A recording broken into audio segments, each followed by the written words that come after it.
Assalamualaikum warahmatullahi wabarakatuh. Teman-teman, apa kabar? Jumpa lagi nih bareng aku Desima yang 77 di Curhat Bareng Desma yuk. Nah, kabar teman-teman semua, semoga dalam keadaan sehat ya. Aku yakin ya dari judul aja di depan kalian udah tahu nih kita mau bahas tentang apa. Cuman seperti biasa, sebelum kita lanjut, sebelum kita masuk ke pembahasan, jangan lupa nih buat like, subscribe, dan juga aktifin notifikasinya biar teman-teman gak ketinggalan nih video-video terbaru dari aku. Dari judulnya aja teman-teman udah bisa ngebayangin ya rasa sakitnya itu seperti apa. Apalagi kalau kita sendiri yang ngalaminnya.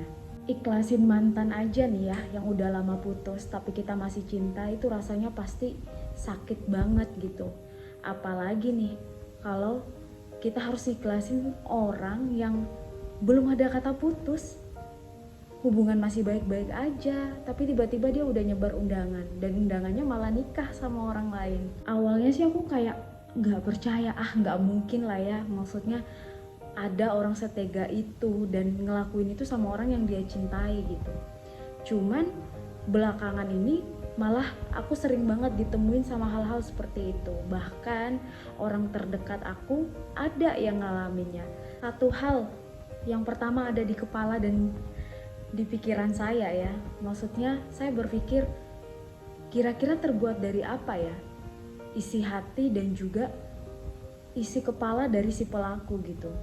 Kok bisa gitu tega ngelakuin hal itu tanpa memikirkan perasaan orang yang ditinggalkan. Kenapa nggak ngomong aja yang sejujurnya? Sekalipun menyakitkan, seenggaknya kan dia tahu kebenarannya seperti apa daripada diem-diem malah nikah sama orang lain. Ngedengar kasus seperti ini aku tuh kayak jadi penasaran gitu dan kayak berpikir sendiri, kira-kira apa sih yang ada di otak si pelaku itu, maksudnya sampai tega ngelakuin hal itu gitu loh. Dan setelah aku pikir-pikir, aku menyimpulkan beberapa hal dan ini cukup masuk akal ya menurut aku kenapa mereka bisa melakukan hal tersebut.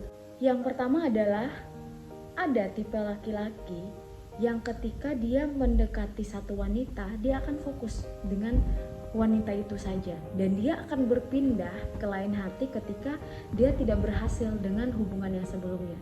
Jadi dia fokus nih pendekatannya satu-satu gitu. Tapi ada juga laki-laki yang ketika dia ngerasa siap untuk menikah, dia mendekati lebih dari satu wanita. Jadi mungkin dia berpikir dengan mendekati lebih dari satu wanita ini dia bakal lebih cepat gitu loh progresnya gitu. Jadi ketika dia deket sama A, B, C, D, terus dia ngerasa dia ngejalin hubungan sama keempatnya, terus dia ngerasa oh kayaknya aku lebih cocok sama si A nih, ya udah yang B, C sama D ini aku nggak lanjut lagi gitu. Nah aku nggak saranin ya kalau yang kayak gitu, karena itu dia bakal pastikan PHP ya sama banyak hati gitu. Yang kedua, bisa jadi hubungan yang dijalani ini hanya untuk mengisi kekosongan karena dia belum mendapatkan kepastian dari orang yang dia cintai. Hal ini benar-benar sampai terjadi, menurut aku itu sangat keterlaluan ya. Benar-benar orang yang ngelakuin itu nggak punya hati. Nah, ibarat kata dia cuma memikirkan dirinya sendiri, cuma mikirin kesenangannya dia sendiri gitu, tanpa memikirkan orang lain yang nanti bakal dia tinggalin. Kalaupun kamu mau ngelakuin hal itu, oke, terserah, itu hak kamu gitu. Tapi ada baiknya ya kamu ngomong sama sama orang tersebut gitu loh. Kalau kamu emang menjalani hubungan ini hanya untuk mengisi kekosongan, jadi dia pun tidak berharap lebih, atau misalkan kalian yang nggak harus punya status atau harus punya hubungan, kalian bisa jadi ya udah friendzone aja. Meskipun aku yakin ya nggak akan ada yang mau, karena itu sama dengan melakukan hal bodoh. Hal yang ketiga ini sering banget terjadi. Alasannya kenapa? Bisa jadi orang tersebut emang udah punya status dengan orang lain. Kadang kita ngerasa, oh pacar aku direbut, pasangan aku direbut. Tanpa kita sadari bisa jadi yang dia nikahi saat ini emang pacar dia yang udah lama atau pasangan dia yang udah lama, dan selama ini tanpa kita sadari kitalah yang menjadi orang ketiganya. Jadi emang harus hati-hati banget ya ladies ya untuk di zaman yang saat ini semua orang hanya mementingkan kesenangannya mereka sendiri, egonya mereka sendiri tanpa memikirkan orang lain. Alasan yang berikutnya adalah karena dia takut mengungkapkan kebenaran yang terjadi. Bisa jadi saat kalian menjalani hubungan, oke, hubungan kalian memang terlihat baik-baik saja gitu, tapi tanpa kalian sadari mungkin dia sudah mencintai orang lain juga gitu, atau dia punya orang ketiga dalam hubungan, cuma dia tidak berani mengungkapkan kepada kalian, atau mungkin dia sudah terlanjur nyaman, mungkin dia bosan dengan hubungan tersebut dan menjalani itu dengan orang lain, dan dia tidak mengungkapkan kepada kalian. Mungkin karena dia takut berdebat atau takut ngebahas masalah yang dia tahu yaitu kesalahannya dia. Ini adalah cara yang sangat salah dan tidak bertanggung jawab menurut aku ya. Karena kamu membuat pasanganmu seperti orang bodoh. Kamu tiba-tiba menikah sama orang lain tanpa dia, maksudnya pasanganmu gak tahu apa-apa gitu. Meskipun ada beberapa alasan yang udah aku jabarin tadi ya, maksudnya alasan pelaku itu melakukan tiba-tiba menikah dengan orang lain. Menurut aku itu tetap perbuatannya tetap tidak bisa dibenarkan ya teman-teman. Meskipun ini kisah yang sangat pahit ya buat kalian, tapi kalian harus ingat, ada banyak hikmah, ada banyak hal-hal positif yang bisa teman-teman ambil dari masalah kalian ini atau dari kisah kalian ini. Yang pertama adalah fakta bahwa Allah sangat sayang sama kalian. Makanya kalian dijauhkan dari orang yang salah.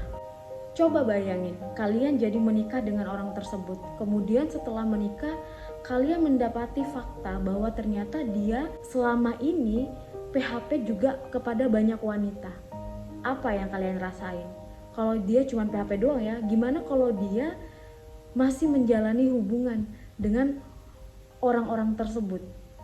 Pasti akan lebih sakit gitu ya. Sekalipun kalian yang menikah dengan dia, tapi tahu kenyataan bahwa oh pasangan aku kemarin ternyata memberi harapan pada beberapa orang ya gitu, pasti kalian akan sangat kecewa. Jadi bersyukurlah sebelum kalian melangkah ke jenjang yang lebih serius, Allah sudah membuka semua ya, maksudnya keburukan-keburukan dia. Jadi kalian juga tahu, oh ternyata dia orangnya seperti itu. Kemudian dari kejadian ini kita juga bisa lebih dekat lagi akhirnya sama Allah gitu. Yang awalnya kita berharap banget nih sama manusia gitu, akhirnya kita kembali nih benerin niatnya lagi dan berharap cuma sama Allah aja. Yang berikutnya pasti teman-teman akan lebih selektif lagi dalam memilih pasangan. Karena adanya kejadian kemarin, pasti kalian bakal mikir-mikir lagi nih buat ngelanjut ke hubungan yang lebih serius. Pastinya banyak hal yang bakal teman-teman pertimbangkan untuk menilai seseorang ini. Terakhir, saya selalu ya percaya konsep bahwa apapun, setiap ujian yang terjadi dalam hidup kita itu pasti ada hikmahnya. Ujian membuat kita lebih dewasa, kemudian mendapatkan pelajaran yang lebih berharga di dalam hidup. Ingat kata pepatah, apa yang kita tanam, itulah yang akan kita tuai. Saat ini mungkin kita sedang diproses, tapi percayalah, ada masanya nanti Allah akan kirimkan tangan-tangan baik dan orang-orang baik yang akan mengganti semua ketulusan yang telah kita berikan. Lalu sebagai seseorang yang ditinggal nikah, kira-kira apa nih yang bisa kita lakukan? Yang pertama, jangan menahan kesedihan jika kamu memang sedang terluka. Kalau memang kamu lagi sedih, silahkan nangis. Kamu kecewa, kamu marah, silahkan luapkan itu, keluarkan itu. Jangan selalu berusaha untuk terlihat baik-baik saja. Ambil waktu untuk diri kamu sendiri dan nikmati sakitmu pelan-pelan, agar itu semua bisa menjadi pembelajaran buat kamu di kemudian hari.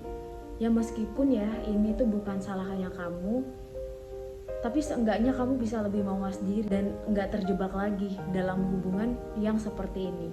Tapi ingat ya, lakukan semuanya dengan diri kamu sendiri. Dia nggak perlu tahu kalau kamu saat ini lagi sedang terluka, kamu sedang nangis buat dia. Dia juga nggak perlu tahu bahwa dia seberarti itu di dalam hidupnya kamu. Yang kedua, tetap jalani hari-harimu seperti biasa. Tetap lakukan aktivitas yang kamu suka, tetap lakukan hobi yang kamu suka, dan terus buat dirimu untuk bahagia. Hanya karena kamu ditinggalkan seseorang bukan berarti kamu tuh nggak pantas buat dia, atau yang mungkin yang dia pilih lebih baik dari kamu. Tapi bisa aja itu emang skenario Tuhan, karena ya Tuhan pengen kamu dipertemukan sama orang yang sepadan, yang setia sama kayak kamu. Berikutnya, fokus untuk sembuh dan nikmati kesendirian kamu. Yang udah sering-sering aku bahas ya, biasa kan orang kan mencari pelarian ya. dengan mencari pengganti, dengan mencari kesenangan di orang lain gitu. Tapi aku saranin kamu tetap nikmati aja kesendirian kamu, sertakan Tuhan di dalamnya, dan ya udah dinikmatin aja. Biarkan kamu sembuh ya karena waktu dan juga karena Tuhan.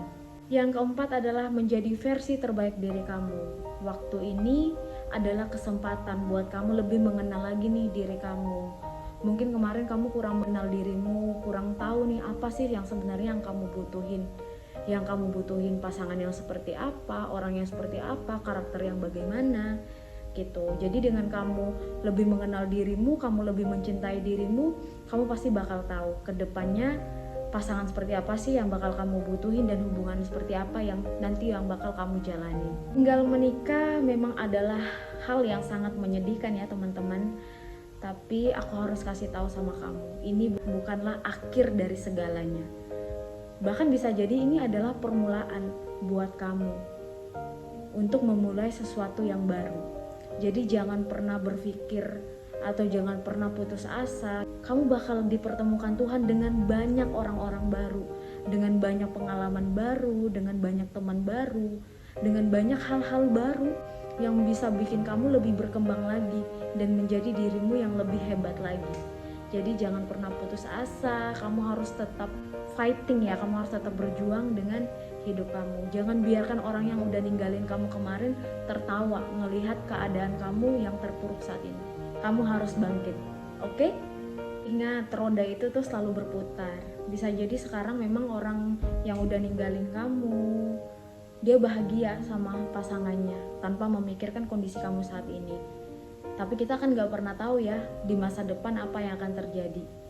Bisa jadi pilihannya adalah hal yang membuat dia menyesal, dan pilihan hidup kamu sekarang meskipun kamu pernah ditinggal nikah bisa jadi adalah hal yang paling kamu syukuri di kemudian hari. Nah ini pesan ya buat si pelakunya. Aku tahu mungkin ada banyak banget alasan yang buat kamu ngelakuin hal tersebut. Tapi ingat ya, jangan cuma mementingkan diri kamu sendiri. Ingat juga hati orang lain atau perasaan orang lain. Sebelum melakukan sesuatu ada baiknya kita memikirkan juga ya dampak yang akan ditimbulkan, kemudian siapa aja yang akan dikorbankan. Kita juga nggak bisa egois sama diri sendiri. Jadi serumit apapun itu, sesulit apapun masalahnya, hal yang paling baik adalah diutarakan sama pasangan kamu. Ya mau pahit kayak gimana pun ya lebih baik dia tahu meskipun itu pahit gitu, daripada baik-baik aja tapi diam-diam kamu malah nikah sama orang lain atau mencari pelarian ke orang lain. Oke bestie, mungkin itu aja ya yang bisa aku sharing kali ini sama teman-teman.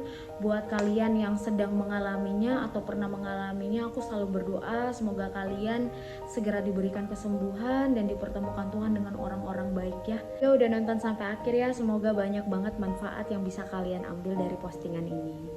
Teman-teman, thank you banget ya untuk waktunya dan udah nonton Curhat bareng Desmai. Sampai jumpa lagi ya di video-video aku yang berikutnya. Bye-bye.